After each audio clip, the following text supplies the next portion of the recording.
The dog had been doing it for 3 days before the family paid attention. Not once. Not occasionally. Every time the child moved in a certain direction, every time the room held a certain quality in its air, the dog repositioned, placed itself between the concern and the family, stayed.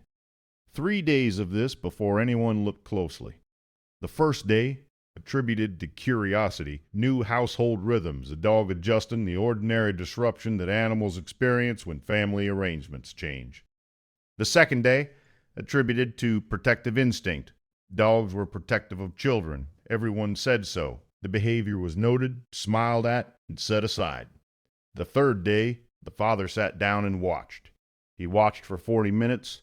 He watched the dog navigate the room with a precision that did not belong in the category of instinct or habit.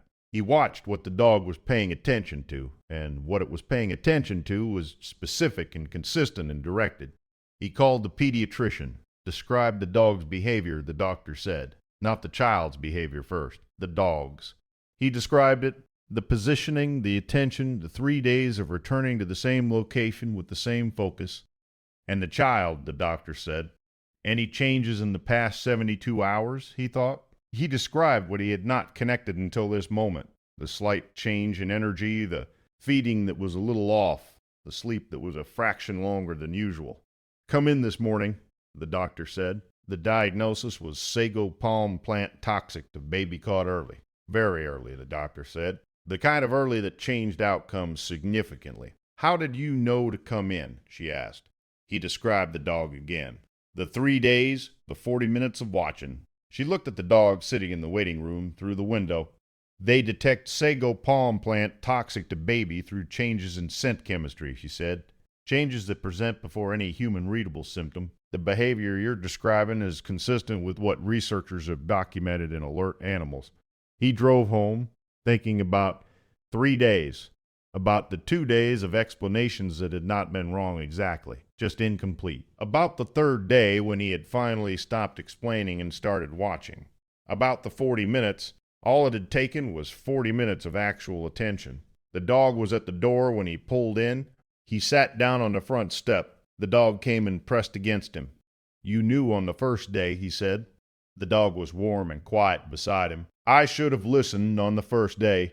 He thought about the word faithful, about what it meant to keep providing information calmly and consistently while the person receiving it explains it away for 2 days, to keep coming back, to remain focused without resentment, to wait for the 40 minutes. He sat on the step with the dog until the light changed. The child was going to be fine. The dog had known that was the only acceptable outcome, had been working toward it since the first day, had waited for the rest of the house to catch up. The family processed it in stages. First, the immediate relief of knowing, of having information where before there had been unease and explanation, and the particular discomfort of watching an animal do something unexplained. Second, the retrospective, the looking back through the days of behavior and reassigning meaning. This moment was not play. It was alert. This moment was not territorial. It was navigation. The rereading happened over dinner, over the drive home from the clinic, in the quiet of the nights that followed. Third, the question that did not have an answer, and that they found they did not need answered. How long had the dog known? Not known, detected, responded to, done the thing. The research existed. They found it in pieces. Over the following days, studies on canine olfactory detection of blood glucose, studies on animal alerting to seizure precursors, documented cases of dogs identifying respiratory changes, cardiac events, bacterial infections, all before human instruments registered anything wrong. The mechanism in each case was the same: chemical compounds that shift when physiology changes, compounds that exist in breath and skin, and the microscopic chemistry of a body doing something different than its normal operating state. A dog's nose contains roughly 300 million olfactory receptors. A human nose contains approximately 6 million.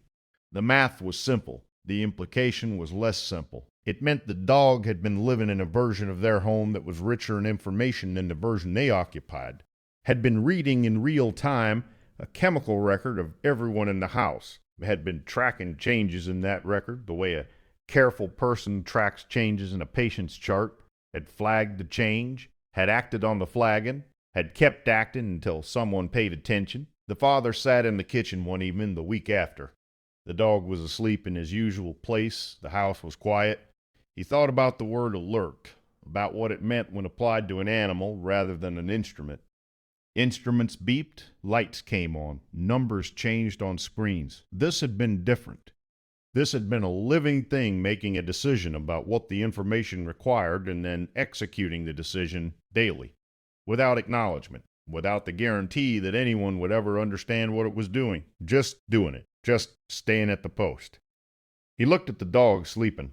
He thought about what he owed this animal. Not gratitude exactly. Gratitude implied a transaction, and there had been no transaction. The dog had not done this for gratitude. Had done it because the biology of the house had changed and the change required response. He thought about what he owed was more like attention, like the kind of watching that he had finally done, the 40 minutes or the night check or the moment in the doorway when he had stopped explaining and started looking. He owed that consistently. He intended to give it. The dog stirred in his sleep. His legs moved briefly, running in some dream version of the yard, some private accounting of the day's information. Then he was still again.